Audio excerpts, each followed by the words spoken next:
What it is, guys, it's Shadina. We're back again with another review, so let's just get straight into it. Today's review is for Resident Evil 8 The Village. This game is set in the world of Resident Evil 7's canonity, where you play as Ethan Winters, and it is set around the events of the 7th one, Resident Evil Biohazard. It takes place 3 years afterwards, where you are the protagonist and you've survived, and you've saved your wife Mia, and you've had a baby by the name of Rosemary. And the cool thing about this game is that it takes into account the canon storyline of Resident Evil 7, where you actually save Mia. And what you're watching right now is the synopsis of that. This basically is the canon storyline that is available for those who haven't played 7. But the cool thing is that you can play 8 without having to play 7 because it has this feature. The rest of the content you'll see on the video is not from the actual game when it was released. I'm actually using demo content from the demo that was released on the Xbox whilst I was streaming it live. So you will see some unusual artifacts on the screen. Just want to give you a heads up. So anyway, this game is both a single player and a multiplayer, and it is available on Microsoft Windows, PlayStation 4, PlayStation 5, Xbox One, Xbox Series X and S, and on the Stadia. The game is set 3 years after the events, and it is a very cool story that they've told so far. The plot of the game is you play Ethan and you have to do something to save your family. No spoilers, obviously, because that's the core archetype of most Resident Evil games. However, gameplay, this is the key thing. Set in the first person perspective, and I really do like that. I think that the first person's perspective of the gameplay is very good in the fact that it gives a lot of immersion. I'm not a big spooky game player. Usually they make me jump out of my skin, and this one is literally knocking that clear out of the park because I've been playing it on stream and I have been crapping my pants. My community have been laughing, and if you want to check that out, you can check that out in the description below. There will be a link to the Twitch streams. We will be playing it during the week on Wednesday, Thursday, Friday, because Saturday and Sunday are multiplayer days. Anyway, into the review. The game is amazing. I cannot fault it. The mechanics are amazing. The gameplay is great. The story is literally out of this world. It is so gripping and so compelling. It's had us be like, what? Oh my god, I can't believe that's happening. It's so cool. It's very gripping. I'm loving it. I definitely recommend this game because of that fact. It is so compelling and it literally pulls you in from the get-go. It's like bam, bam, bam, bam, bam. It has you by those hooks and it keeps you gripped all the way through. The gameplay is amazing. The characters that they've created for this one is amazing. I know a lot of people who are diehard Resident Evil fans will say, oh, well, this is a tie into this one and that one. Take it as what it is. Resident Evil 7 and 8 are their own little pocket universe within the series, and you will experience some really cool stuff. My understanding from this franchise is that the virus that is involved in this one is the strain of the original virus from 7, which is the mold type virus that has created these mutations and stuff, because that is what's carrying forward. If you know your Resident Evil 7 stuff, that's why I'm just letting you know, guys. And it's really cool. I do really think it's a cool game, and I do like the way that they have designed the characters, the monsters, and the jump scares. Oh my god, the jump scares are like terrible. I'm on the floor when they go off, and the way that they've designed the characters, like Lady Dimitrescu, I can never say her name correctly, but the big vampire lady, awesome. And the way that they interact with you and the world around you in the game is absolutely astounding. I do love the way that they have created these encounters within the game where you have to really think about how you're taking them into account, and they have created 4 different ways of playing the game. In my understanding is you have casual, which is super easy. You have normal, you have hardcore, and then there's this extra one.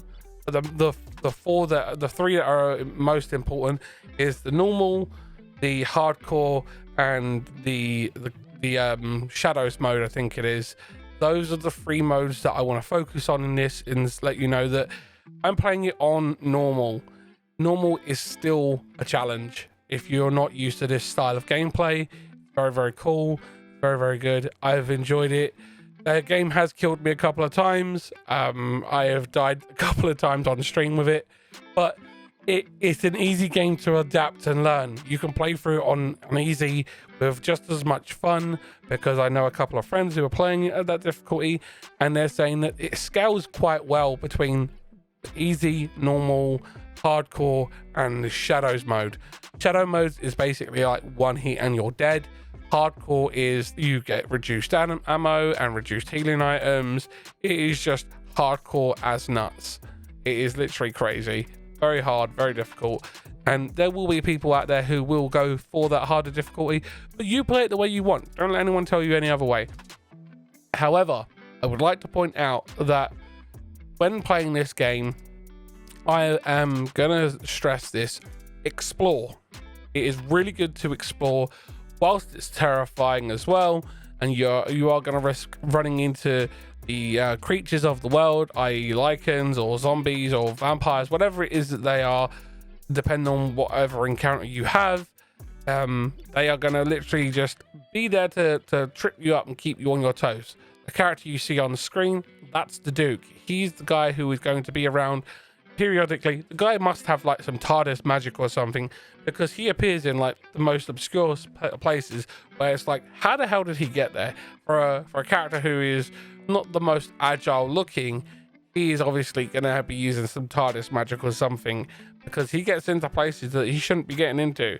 And you can use him as a store. He has items, upgrades for your weapons. You can even upgrade the individual weapon so it does more damage and stuff like that. They use the suitcase system in this one for the storage, and it's huge. The base storage is still good. It's very large, and then you can get the upgrades for it, and it gets even bigger. It's massive. And they've moved all your items, which is like your combination items, like your herbs and your magic goo fluid and your spare parts and your gunpowder, into its own little part, so it doesn't take up your item inventory space, so you can make sure that you want to carry all your weapons and all your ammo and all your chem fluids, turn it into the magic goo that heals him. You can do that. There is the ability to do so, because they've gone really smart with this one and created an inventory system that doesn't require you to be like, oh my god, I've got to put this item somewhere and store it here so I don't lose it, and then I can come back and get it. Very, very smart. Like, he must have some TARDIS bag or something to be able to carry all the things he carries, because I find everything. I look around and I search, and I can tell you right now, that bag he has can carry a lot. So you are in for a treat when it comes to item hoarding on this game. They've done an amazing job. Honestly, if I had to rate this game in retrospect of the Resident Evil franchise, they have honestly taken everything that they've learned from 7 and they've just cranked it up to 11. I am honestly loving this game. I'm not a spooky game player, but this one has me gripped, and I will be playing it all the way through.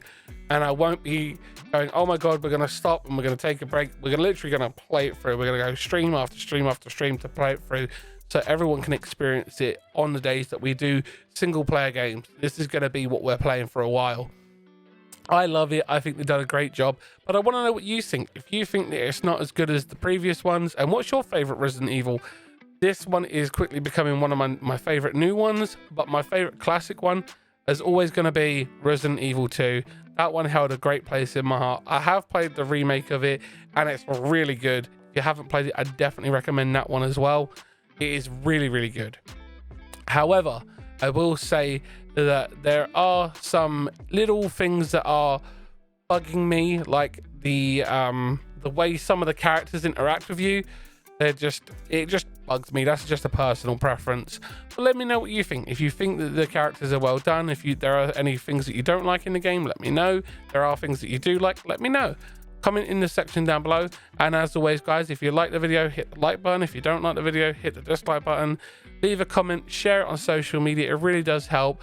You know where my socials are. They'll be down in the bottom, and you'll find me on Twitch on Wednesdays through to Sundays, and I'm live on this channel on Tuesday evenings, and we will be playing a new retro game on Tuesday. So thank you for watching, guys, and I will check you out in the next one. Take care, guys. Be safe, be well, and have a good time. Bye. As always, guys, I just want to say, after recording a little here, thank you for watching. Sorry that it takes me a while to get these up. It's just I have to deal with ticks as well, because it takes a lot of time to record. Thanks for watching, and I really do appreciate it. Bye, guys.